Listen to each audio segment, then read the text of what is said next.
वो इस बात से भी परेशान हो गई थी कि ये लोग उसकी निगरानी शुरू कर रहे हैं। इसका मतलब था कि अब वो गर्ल्स हॉस्टल से निकलकर अपने साथियों मुकुंद लाल वगैरह से मिलने जाएगी तो उसका पीछा किया जा रहा होगा, और ये बात बड़ी खतरनाक थी। कमांडिंग ऑफिसर ने अब उर्दू में राम दुलारी से कहा, बीबी घबराने की कोई जरूरत नहीं है, थोड़ा वक्त जरूर लगेगा लेकिन हम तुम्हारे माँ बाप को तलाश कर लेंगे। अभी तुम इत्मीनान से यहाँ रहो, जहाँ तुम्हारी हर जरूरत का ख्याल रखा जाएगा। अब हम जाते हैं, बहुत जल्द तुम्हें कोई खुशखबरी सुना देंगे। हशमत बीबी उर्फ राम दुलारी को मिसेस अंजुम के पास छोड़कर तीनों मुजाहिद यानी कमांडिंग ऑफिसर शेर खान और गुल खान वापस अपने हेडक्वार्टर आ गए। वहां पहुंचते ही कमांडिंग ऑफिसर ने अपने सीक्रेट हेल्थ सेंटर वालों को फोन किया और कहा कि तंजीम के अस्पताल में जो भारतीय दहशतगर्द जख्मी हालत में जेर इलाज है उसे उसी वक्त एम्बुलेंस में डालकर हेल्थ सेंटर पहुंचा दिया जाए। फोन बंद करके उन्होंने शेर खान से कहा, शेर खान तुम फौरन अस्पताल पहुंचो और अपनी निगरानी में दहशतगर्द को वहां से निकाल कर हेल्थ सेंटर पहुंचाओ। ओके सर, शेर खान ने जवाब दिया।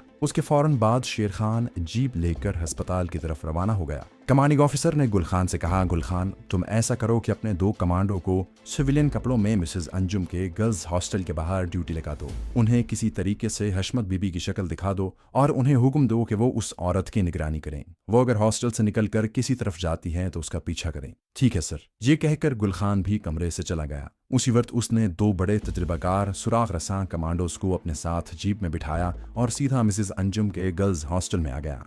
उसने अपने साथ एक लिफाफा दफ्तर की अलमारी से निकाल कर रख लिया था। उन्होंने गर्ल्स हॉस्टल के बाहर ही गाड़ी खड़ी कर दी। गुल खान ने दोनों सुराग रसां कमांडोज को हॉस्टल के लॉन में ऐसी जगहों पर खड़ा होने को कहा जहां से वो हशमत बीबी को देखकर चेहरा शनासी कर सकते थे। उसके बाद वो सीधा मिसेस अंजुम के ऑफिस में गया। वहां मिसेस अंजुम से कहकर हशमत बीबी यानी राम दुलारी को कमरे से बुलवाया। जब राम दुलारी नीचे आई तो गुल खान उससे उसके माँ बाप के बारे में बातें करते हुए उसे बाहर बरामदे में और फिर बरामदे से लॉन में पौधों के पास ले आया। ये वो मकाम था जहां से दोनों सुराग रसां हशमत बीबी यानी राम दुलारी को देख सकते थे। राम दुलारी को कोई खबर नहीं थी कि उसकी चेहरा शनासी करवाई जा रही है। गुल खान ने लिफाफे में से 6-7 पासपोर्ट साइज की तस्वीरें निकालकर राम दुलारी को दिखाई। ये बूढ़ी औरतें और मर्दों की तस्वीरें थीं। गुल खान ने कहा, हशमत बीबी ये कुछ ऐसे गुमशुदा अफराद की तस्वीरें हैं जो पुलिस ने इसी हफ्ते तलाश किए हैं और जिन्हें पुलिस ने अपनी तहवील में रखा हुआ है। तुम देखो, इनमें तुम्हारे माँ बाप की तो कोई तस्वीर नहीं। राम दुलारी ने एक सरसरी सी नजर तस्वीरों पर डाली और कहा, नहीं भाईजान, इनमें मेरी माँ और बाप की कोई फोटो नहीं है। इस दौरान निगरानी करने वाले सुराग रसां हशमत बीबी यानी राम दुलारी को अच्छी तरह से देख चुके थे। गुल खान ने तस्वीरें लिफाफे में डाल दी और कहा, खैर कोई बात नहीं, हम तलाश का काम जारी रखे हुए हैं। अल्लाह ने चाहा तो इसी हफ्ते तुम्हारे माँ बाप का सुराग मिल जाएगा। ये कहकर गुल खान वहां से वापस आ गया। राम दुलारी अपने कमरे में चली गई। उसे मुकुंद लाल ने जो जहरीला टीका दिया था वो राम दुलारी ने अपने कमरे में एक पोशीदा जगह पर छुपाया हुआ था। वो एक नई उलझन में मुब्तला हो गई थी। पहली बात तो ये थी कि जिस आदमी यानी जमुना दास को हलाक करने के लिए उसे भेजा गया था, पुलिस कमांडो उसे अस्पताल के कमरे से निकालकर हेल्थ सेंटर में ले गए थे, जिसका अता पता राम दुलारी को कतई तौर पर मालूम नहीं था। वो शेर खान वगैरह से इस हेल्थ सेंटर के बारे में पूछ भी नहीं सकती थी। अंदेशा था कि अगर वो उसके बारे में पूछती तो उन्हें शक पड़ सकता था कि हशमत बीबी क्यों पूछ रही हैं। दूसरी मुसीबत ये थी कि गर्ल्स हॉस्टल के बाहर उसकी निगरानी शुरू हो चुकी थी। अब वो वहां से अगर मुकुंद लाल के पास उसके सारे हालात से बाखबर होने के लिए जाती तो निगरानी करने वाले जरूर उसके पीछे पीछे आएंगे और खुद उसका राज फाश हो जाएगा और पुलिस कमांडोज को दहशतगर्दों के खुफिया ठिकाने का भी इल्म हो जाएगा। ये बात भारतीय दहशतगर्दों की तबाही का बायस बन सकती थी। राम दुलारी को महसूस हो रहा था कि एक तरफ जमुना दास उसके हाथ से निकल गया है और दूसरी तरफ वो खुद मुसीबत में फंस गई है और शेर खान वगैरह की कैदी बन गई है। उसकी समझ में कुछ नहीं आ रहा था कि वो किस तरफ कदम उठाए। उसे अपने सामने एक ही रास्ता नजर आ रहा था कि किसी तरीके से शेर खान और उसके साथियों से यह मालूम करे कि इन लोगों का सीक्रेट हेल्थ सेंटर कहाँ है और फिर वहां पहुंचने के बाद जमुना दास को इंजेक्शन लगाकर हलाक करने की कोशिश करे। बज़ाहिर ये काम भी उसे सख्त मुश्किल मालूम हो रहा था क्योंकि उसके पास शेर खान और गुल खान ही आए थे जिनसे हेल्थ सेंटर के बारे में कुछ मालूम करने की कोशिश करना खामखा उन्हें शक में मुब्तला कर सकता था।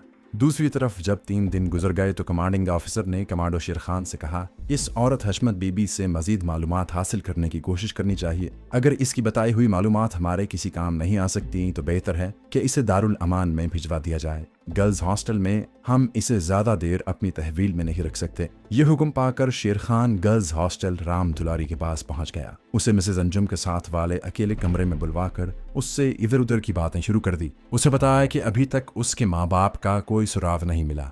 दोस्तों, आगे बढ़ने से पहले आपसे गुजारिश है कि अगर आपने अभी तक इस चैनल को सब्सक्राइब नहीं किया तो इसे सब्सक्राइब कीजिए और वीडियो पसंद आने की सूरत में इसे लाइक, शेयर और कमेंट करके हमें बताइए कि आपको हमारी वीडियो कैसी लगी। तो आइए कहानी की तरफ चलते हैं। उसके बाद शेर खान ने कहा, हशमत बीबी, क्या तुम्हें इन दहशतगर्दों का कोई ऐसा ठिकाना मालूम है जहां उन्होंने मुस्तकिल तौर पर अपना अड्डा बनाया हुआ हो और जहां वो अक्सर आते जाते रहते हों? राम दुलारी भी अब इस मामले को लटकाना चाहती थी ताकि वो इन लोगों के करीब रहकर जितनी जल्दी हो सके सीक्रेट हेल्थ सेंटर का पता मालूम कर सके। उसने कहा, एक जगह जरूर थी, मगर अब वो याद नहीं आ रहा कि वो जगह किस शहर में थी। एक पुराना तलासा था, जंगल था। वहां उन्होंने एक तहखाने में अपना अड्डा बनाया हुआ था। वहां उन्होंने गोला बारूद और असलहा भी जमा कर रखा था और दूसरे हिंदू दहशतगर्द भी आते थे जो वहां से हिदायत और असलहा वगैरह लेकर वारदात करने चले जाते थे। शेर खान ने कहा, जहन पर जोर देकर याद करो कि ये जगह किस शहर में थी और कहां पर वाक़ है।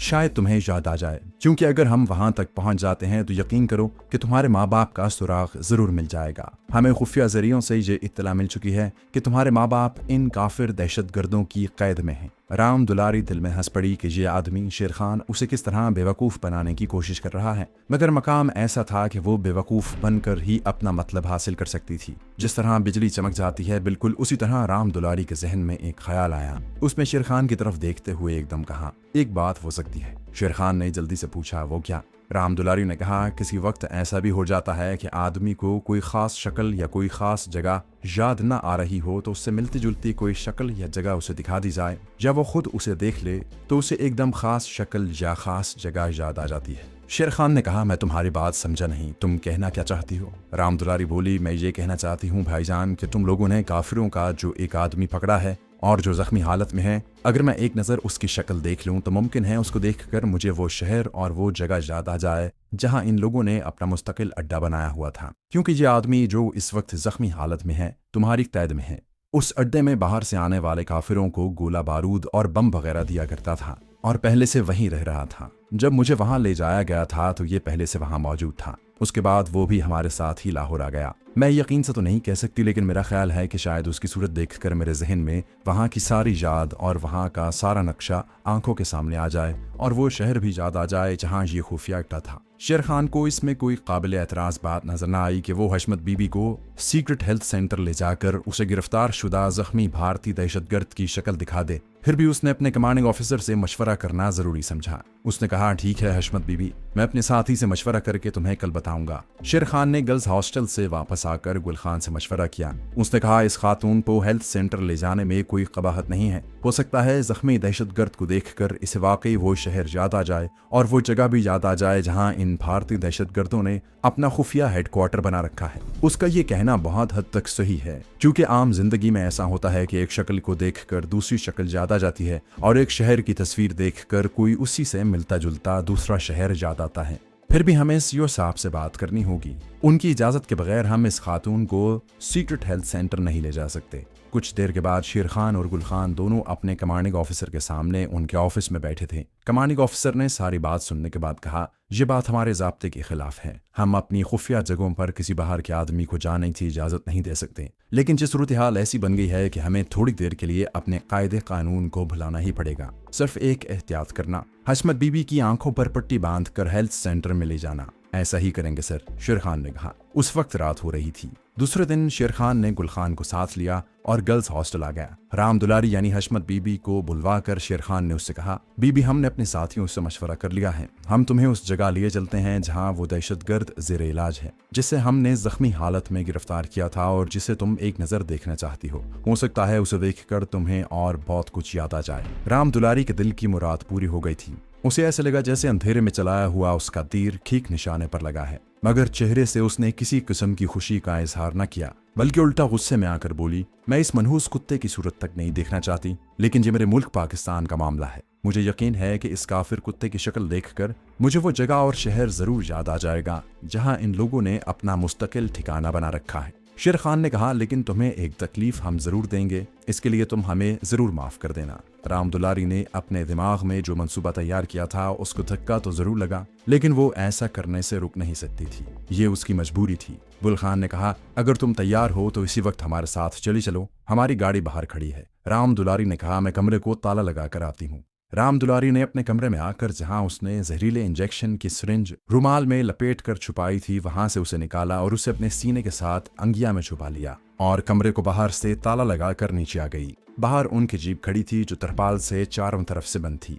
एक तरफ छत के पास हवा के लिए 2 चौकोर छोटे छोटे ताक रखे गए थे। शेर खान ड्राइविंग सीट पर बैठ गया। गुल खान हशमत बीबी यानी राम दुलारी को साथ लेकर जीप के अंदर बैठ गया। गाड़ी तंजीम के सीक्रेट हेल्थ सेंटर की तरफ रवाना हो गई। राम दुलारी को बाहर का मंजर दिखाई नहीं दे रहा था। उसने अपनी समात यानी सुनने वाली हिस्स को पूरी तरह से बेतार कर दिया। जिस तरह कोई कान लगाकर कुछ सुनने की कोशिश करता है वो उसी तरह बाहर की आवाजें सुनने लगी। जीप मुख्तलिफ जगहों पर से मोड़ काटती हुई चली जा रही थी। बाहर से सिर्फ मोटर गाड़ियों, रिक्शों और स्कूटर वगैरह की आवाजें आ रही थी। ये ऐसी आवाजें थीं जो एक बड़े शहर के हर बाजार से आती हैं। इन आवाज़ों की मदद से वो रास्ते की निशानदही नहीं कर सकती थी कि उसे किन किन रास्तों से गुजार कर सीक्रेट हेल्थ सेंटर ले जाया जाएगा। ये वो इसलिए कर रही थी कि ऐन मुमकिन था कि जिस वक्त शेर खान वगैरह उसे जमुना दास के पास लेकर जाएं और उसका चेहरा उसे दिखाएं तो ये दोनों वहां पर मौजूद हों और जमुना दास को जहरीला इंजेक्शन लगाने का मौका ही न मिल सके और उसे काम के लिए वहां खुफिया तौर पर किसी न किसी तरह अकेले ही जाना पड़े। इतना राम दुलारी ने याद रखा था कि गर्ल्स हॉस्टल के अहाते से निकलकर उनकी गाड़ी दाएं तरफ को मुड़ी थी और फिर 6-7 मिनट तक बिल्कुल सीधी चलती रही थी और उसके बाद एक बार फिर दाएं तरफ को मुड़ गई थी। उसके बाद का रास्ता वो याद नहीं रख सकी। जीप कोई 15 मिनट तक सड़क पर से गुजरती रही। अब सड़कों पर ट्रैफिक का शोर बिल्कुल कम हो गया था, जिससे राम दुलारी ने अंदाजा लगाया कि ये शहर का बाहर का इलाका है। जीप एक जगह रुक गई। वो यही समझी कि सीक्रेट हेल्थ सेंटर आ गया है, लेकिन अंदर से गुल खान ने आवाज देकर पूछा, शेर खान जी, गाड़ी क्यों रोक ली? तरपाल की दीवार के पीछे से शेर खान की आवाज आई, रेलवे फाटक है। ये एक बहुत बड़ी और मुस्तकिल निशानी थी जिसे राम दुलारी ने उसी वक्त अपने जहन में बिठा लिया कि हेल्थ सेंटर की तरफ जाते हुए रास्ते में एक रेलवे फाटक भी आता है। थोड़ी देर बाद ट्रेन धड़धड़ाती हुई गुजर गई। उसके बाद फाटक खुल गया और उनकी जीप आगे को चल पड़ी। थोड़ा आगे जाने के बाद राम दुलारी को बड़ी तेज बू महसूस हुई। उसने गुल खान से पूछा, ये किस चीज की बू है? वहां एक चमड़ा रंगने की फैक्ट्री थी। ये बू उस फैक्ट्री की तरफ से आ रही थी, लेकिन गुल खान ने उसे सिर्फ इतना ही कहा, पता नहीं किस चीज की बू है, कभी कभी यहाँ से गुजरते हुए आया करती है। वो उसे चमड़ा रंगने की फैक्ट्री का बताकर इलाके और रास्ते की निशानदही नहीं करवाना चाहता था। अगरचे उसे हशमत बीबी से कोई खतरा नहीं था, लेकिन ये उनके उसूल के खिलाफ था। गुल खान और शेर खान को क्या खबर थी कि वो भारत की नंबर 1 जासूसा और खतरनाक दहशतगर्दों के साथ ही राम दुलारी को अपने साथ लिए जा रहे हैं। 2-3 मिनट के बाद बू आनी बंद हो गई। गाड़ी 1-2 मोड़ मुड़ने के बाद एक जगह रुक गई। गुल खान ने जेब से कपड़े की काली पट्टी निकालते हुए कहा, बीबी, यहाँ मुझे तुम्हारी आंखों पर पट्टी बांधनी है। राम दुलारी ने कहा, जैसे आपकी मर्जी। और गुल खान ने उसकी आंखों पर इस तरीके से पट्टी बांधी कि जब वो गुल खान का हाथ पकड़कर जीप से बाहर दिन की रोशनी में आई तो उसे कुछ नजर नहीं आ रहा था। शेर खान भी गाड़ी से निकल आया था। गाड़ी एक 3-4 कमरों वाली एक मंजिला इमारत के अहाते में खड़ी थी, जिसको चारों तरफ से दरख्तों ने घेर रखा था। गुल खान ने राम दुलारी का हाथ थाम रखा था। ये तंजीम का खुसूसी खुफिया हेल्थ सेंटर था, जहां उन मुजाहिदों का इलाज मुआलजा होता था जिनकी शनाख्त बाज मसलहत के तहत खुफिया रखनी होती थी। इमारत की पेशानी पर कोई बोर्ड नहीं था, दरवाजा बंद था। उसके बाहर कोई चौकीदार भी नहीं था। शेर खान आगे था। वो दरवाजा खोलकर इमारत में दाखिल हो गए। जहां पहली मर्तबा दुलारी को डेटोल और दूसरी दवाइयों की बू महसूस हुई, जिससे वो समझ गई कि यही सीक्रेट हेल्थ सेंटर है। राम दुलारी को एक कमरे में कुर्सी पर बिठा दिया गया। फिर उसकी आंखों पर से पट्टी खोल दी गई। राम दुलारी ने देखा कि वो एक छोटे से कमरे में है, जहां सिर्फ एक धीमी रोशनी वाला बल्ब जल रहा है। गुल खान उसके पास ही बैठा है। शेर खान वहां नहीं है। कमरे की सिर्फ एक ही खिड़की है जिसके आगे पर्दा गिरा हुआ है। राम दुलारी ने हशमत बीबी की अदाकारी करते हुए कहा, मेरा खुदा जानता है इस हिंदू काफिर का मनहूस चेहरा मैं सारी जिंदगी नहीं देखना चाहती, लेकिन अब देखना जरूरी हो गया है। कहाँ है वो जलील काफिर? गुल खान ने धीमे लहजे में कहा, अभी तुम्हें उसके पास ले जाएंगे। राम दुलारी को यकीन हो गया था कि जब वो अपने दहशतगर्द साथी जमुना दास के करीब जाएगी तो ये दोनों पुलिस कमांडोज के साथ होंगे और उसे जमुना दास को जहरीला इंजेक्शन लगाने का मौका नहीं मिल सकेगा। फिर भी उसने उम्मीद का दामन हाथ से नहीं छोड़ा था। इतने में शेर खान कमरे में आया। कहने लगा, हशमत बीबी आ जाओ। उस भारतीय दहशतगर्द को बहुत गोलियां लगी हैं और बहुत सा खून बह गया था। अभी तक वो पूरी तरह से बात नहीं कर सकता। राम दुलारी ने कहा, मुझे इस काफिर से बात करने की जरूरत नहीं है। मैं तो सिर्फ उसको एक नज़र देखूंगी। शायद उसकी मकरूह सूरत देखकर मुझे याद आ जाए कि इन लोगों का मुस्तकिल हेडक्वार्टर कहाँ और किस शहर में है।